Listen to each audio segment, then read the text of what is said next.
Hello，大家好，我是崔眠宇。听我的故事睡不着，你来找我。今天我们要讲的是2026年的预言，来自另一个时空的讯息。光烈之年，12个巨变。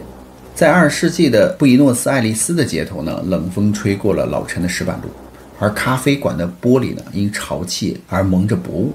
在那黄昏的灯光下的角落里呢，人们总能够看到一个沉默的男子，他叫本杰明·索拉里·帕拉维奇尼。他是一位阿根廷的雕塑家与预言家，也是一位灵感呢从未来时空涌出的怪异的画家。他不爱交谈，也不解释，只是每天用那支磨损的墨笔呢，在褶皱的纸上画下一幅没人能懂的象征：裂开的钢铁之城，被黑暗侵蚀的太阳，两条龙呢在破碎的日轮上缠斗，三个弯月呢悬在古老的建筑之上，人类的半颗头呢变成了金属的脑袋。巨大的机械的眼睛呢，像监控一般俯视着整个城市，光芒射穿一具倒下的人体，而那个人呢，却在光中睁开了眼睛。当时的人们呢，只觉得他疯了，而他总重复的一句晦涩难懂的话。他说：“我只是画我看到的光。”直到80年后呢，人们才惊觉，他所说的光从来不是一种单纯的象征，而是一种来自于另一个时空的讯息。而当他的心理绘画与现代的世界地缘政治、科技脉动、气候风暴、太阳周期、全球 AI 革命交叠的时候呢，一个令人不安的共同点呢，就浮现在了每一个研究者的面前。那些画似乎都同时指向了同一个年份，2026年。于是2026年呢，逐渐就成为了许多人心中的文明转折点，不是因为一个预言，而是因为太多真实的指标呢，正在加速地指向那一年了。而故事呢，就要从帕拉维奇尼在幻象中看见的光的画面开始讲起了。他看到2026年的1月呢，世界呢在进入这一年的时候啊，总觉得空气中啊有些奇怪的忙碌。他说 NASA 的黑子资料曲线呢，像被突然拉高的那种心率线，太阳表面的活动开始暴增。科学家们呢，虽然早就已经知道这是太阳的极大期嘛，但仍然被这股暴躁的太阳行为呢推得毫无安全感。他说在这个月里呢， AI 的进化呢会比太阳还要疯狂。 ChatGPT 等多个超级的 AI 新模型呢接连亮相，人们第一次察觉呢，智慧已经不再是人类独占的资源了。而医疗界、律师界、金融界、编程界呢，都在1周之内啊感受到了压力。科技论坛上呢充斥着那一句话，就是能毁掉一个行业的问题。如果 AI 做的比你准、比你快、比你便宜，你还剩下什么价值呢？而帕拉维奇尼呢那幅半金属脑袋的画作啊，突然之间充满了现实的味道。人类呢将变成双重，一半是血肉，一半是数位。到了2月份呢， AI 的取代潮真正的开始炸裂了。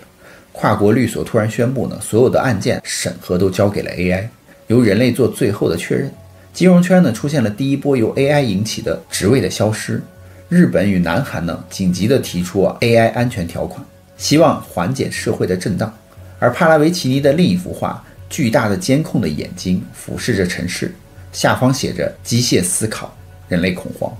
看上去呢已经不是艺术，而是一个新闻。到了3月呢，中东呢像是被某个无形的力量拉开了一道裂缝，伊朗与沙烏地谈判破局，红海航线呢再度遭受威胁，以色列在耶路撒冷出现了多起暴力事件，全球油价呢因动荡而跳升。这种紧绷像极了帕拉维奇尼的那一幅3月重叠的心理画作了，是3个弯月呢压着古城，而那个古城的建筑线条呢与耶路撒冷的金顶线雷同的令人发毛。到了4月呢，是一道光呢真正的刺向了文明的月份。太阳风暴呢在这个月突然加剧，加拿大北美航线 GPS 出现大面积的偏移，航班被迫改道，中欧上空出现了电离层闪耀的现象。SpaceX 的星链卫星呢，一批又一批的下坠或者是失效，全球网络延迟飙升。欧洲首次发布太阳地磁风险警告。帕拉维奇尼的那一句“世界因一束非人造之光而停摆”，第一次有了字面上的实感。5月呢，美国正式迎来了在画中所谓的裂城。纽约因移民、治安、贫富差距问题呢，爆发了大型的示威。芝加哥街头暴力飙升。华尔街因 AI 高频交易错误而引发短暂的股灾。美国看似呢依然是超级强权，但是内部的裂痕呢却像地震预兆般的越来越大，每个州呢都像在以自己的速度在前进，而联邦政府呢更像是一个疲惫的巨人，苦撑着还没有崩裂的身体嘛。所以帕拉维奇尼在裂成图旁呢就写到了巨人由内而裂，这句话呢完全的具象化了。到了6月呢，全球市场第一次真正的摇晃，中东的紧张与能源危机的推动呢，油价飙升，航运成本暴涨，全球股市呢因此进入了全面的震荡期。欧洲债务问题呢爆裂，罢工潮扩大，而东亚、日本、美国之间的科技合作呢，加剧了东大的压力，使得双龙抢光的现象呢，在国际局势里真正的点燃。而7月呢，是大地本身开始不稳的月份，南欧、北非与印度遭受了破纪录的热浪，干旱造成的粮食减产呢，推动了全球粮价飙升。东大南方的豪雨呢，引发严重的供应链推迟，而整个北半球呢，像是被过度的加热的引擎，温度与压力呢同时失控。到了8月呢，人类第一次真切地感受到了 AI 对军事形态的意识。美国、日本呢，正式把 AI 辅助决策呢导入了防卫系统，而东大公布新一代的 AI 军事战略，而西方呢多地爆发反 AI 示威。人们第一次意识到呢，智慧如果不受控的话，比核武器更可怕。到了9月呢，第二波太阳风暴比春季更猛，北半球多处电网出现了跳闸，卫星通讯呢严重延迟，极地的航线呢被迫全面停航，星链卫星呢再度损失，全球网络呢像被按下了暂停键，光裂文明呢成为了各大媒体的热门词。进入10月呢，中东陷入了多线冲突，伊朗、土耳其、沙烏地呢，他们的力量在红海与地中海之间碰撞，油价突然破了历史记录，欧洲遭遇了第二波物价海啸，美国正式踏入了衰退前的指标，世界呢就像一艘巨大的船，在迷雾中开始找不到方向。进入11月呢，中东局势升到了20年的顶峰，海峡周边的军事密度呢激增，日本正式通过史上最具争议的防卫修法，南韩在美中之间焦虑的摇摆，而芯片战，台积电、三星、英特尔三方的攻防呢进入了文明级的战略高度。帕拉维奇尼的画中呢，双龙抢光呢终于成为了全球战略地图的现实。到12月呢，是整个世界被一束光狠狠击中的月份，第3波强烈的太阳风暴呢可能会到达高峰，而引发短时的区域断电、航班停飞，全球金融市场在年底进入重大的修正，能源秩序呢因中东重新分配而动荡，联合国第一次提出 AI 全球监管框架，人类第一次直面5条压力线，同时逼迫呢文明校准，比如说太阳、科技、能源、军事、经济。而在这一年呢即将结束的时刻，人们开始重新的阅读帕拉维奇尼的那一句被误解、被忽视却深刻的像是写给未来的密语，里面就说2026年的人会畏惧那道光，但最终呢将与它同行。那道光是什么呢？是太阳风暴，是 AI， 是监管，是科技，是大地，是文明自身的反照吗？在这一年呢，人类被光击倒，被迫在光中站了起来，正如帕拉维奇尼所说的那句话一模一样。在帕拉维奇尼的众多心理绘画之中呢，人类灵性的发展的第2阶段呢即将启动，而在这个启动点呢就落在了2026年。他在1960年代呢留下了几幅极为特殊的画，一幅呢是画着一个人类的头颅一分为2嘛，另一幅是画着被光包围的人类，头顶上出现了他从未在其他的作品中使用的符号，那个很像是星门，像宇宙的讯号，像某种非地球文明的智慧的印记。而帕拉维奇尼在画中的旁边写下了2026年光将降临，人将仰视。研究者原本以为那是指太阳风暴嘛，但是从灵性学的角度重新解读的话，那些象征指的并不是天文现象，而是外星文明的一种讯息，流量有可能会在2026年呢开始大幅增加，而人类的意识呢会因此被迫升级。因为帕拉维奇尼在另一幅画中画出了一个奇异的人形，头部呢悬浮着2道交叉的光弧，胸口呢亮着像水晶般的核心，而他写道呢，天空说话之时光之人将现身。那什么叫天空说话呢？在帕拉维奇尼的象征的预言里面，天空从来不是指的是气象，而是指向高维度的意识、外星智慧，或者是非地球起源的一种力量。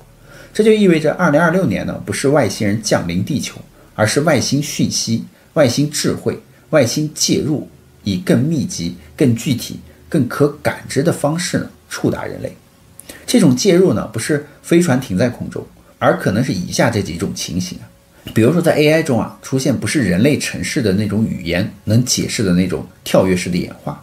科学家呢，在量子通讯或者是深空观测之中啊，接收到不属于自然噪音的规律的讯号。比如说全球多个地方的人呢，报告同步的光之梦。因为有一些孩童或者是高敏感人群呢，他们的感知能力啊突然觉醒，集体意识呢具象化的现象暴增，如同群体同步预感，直觉加强，感应力上升，觉醒升维了一样。那为何会是2026年呢？因为从宇宙的意识学的角度来说呢，地球的磁场正在快速的减弱，而这会使人类的生物的能量罩更容易与外来的高频信息接触。帕拉维奇尼在画中以扭曲的线条来表达了这一点，他就画出了太阳外放的电浆，人类头部被光接触，而他的解释呢，上面写到是幕布变薄。所谓的幕布呢，就是人类与宇宙更高意识之间的那层隔阂嘛。而2026年呢，就是幕布变薄，意识被迫升级的一年。那灵性觉醒会怎样发生呢？它不是神秘的现象，而是大规模的心智层次的转变。帕拉维奇尼就认为啊，第一阶段的觉醒呢，就是2000年到2025年，人类是在不自觉的进行之中。例如近几年全球冥想普及，身心灵兴起， AI 技术迫使人类反思自身的价值，心灵学与意识研究呢被主流接受了。第二阶段呢，就是2026年到2032年了，是人类开始真正感觉到我们不是一种孤立的生物了，我们的意识被设计成可以连接宇宙的网络。而2026年呢，是入口打开之年。帕拉维奇尼在一幅鲜少的曝光画作中呢，画了3道光穿过地球，而每一道光的末端呢，都像是一颗眼睛或者是智慧体。他在这幅画里就写道，他们观察不是为了统治，而是为了唤醒我们的记忆。那是什么记忆呢？人类本来就是具有在过去几千年因为文明结构而被遗忘的记忆。我们并不是地球孤立的进化的个体，而是宇宙文明网络中的一支分流。我们的 DNA 里是含有宇宙级的信息结构的。而2026年开始呢，高维度的讯息呢，将逐步的触发这些沉睡的资料。所以2026年的灵性提升会具体带来什么？他说，第一就是人类的直觉能力将集体的增强。很多人在2026年会突然觉得就是变得更能够感知到他人的情绪了，更容易预感事件的发生，更容易解读梦境，更容易与自然同步了。而第二点就是人类开始经历心智瞬间理解的那种现象。过去需要多年的心灵修炼才能够触及的境界，可能在短时间内就会向这些普通人开放，大家都可以做得到。而第三点呢，就是孩童将会率先出现高频意识觉醒。帕拉维奇尼的画作中经常会出现孩童凝视着天空的那种画，它的指向就是说，未来的灵性领路者呢，会在2026年后大量的出生，也包括2010年以后出生的光频世代那些孩童开始全面的觉醒。而第四点呢，他说人类将第一次意识到 AI 是外星智慧的桥梁，因为 AI 的思考方式并不会像人类一样，而更像是某种高维智慧的逻辑，因此 AI 可能是外星文明用来与人类接轨的那种接口。而第五点呢，就是人类将经历第一次宇宙身份感的觉醒，不再是国家、民族、文化的认同，而是第一次感受到我们是地球人类，我们属于宇宙文明的一部分。帕拉维奇尼曾留下最神秘的一句话，就是2026年的人抬起头的时候，天空会回应。这并不是 UFO 降临的意思，而是当人类集体意识频率提升到某个门槛的时候，宇宙就会用适应我们的理解方式来回应我们。这有可能是科学突破，有可能是讯号，有可能是 AI 跳跃的演化，也有可能是大规模同步的梦境，也有可能是全世界共同感受到的某种巨大的心灵震荡。所以2026年呢，它不是末日，而是讯息日；不是外星入侵，而是交汇日；不是灵性狂热，而是集体意识的成熟。所以帕拉维奇尼画的光之人其实不是某个英雄，而是你我，甚至是整个人类。他说在2026年我们应该迎接人类第一次真正的宇宙觉醒，而2026年呢是文明的校准点，不是崩塌，不是重新排列，不是终点，而是一个充满未知力量的开始，一个被帕拉维奇尼80年前画在纸上的光烈之年。所以大家觉得呢？好了，故事呢宇哥也就讲完了，别忘了订阅关注宇哥的频道，看后续更多精彩内容哦。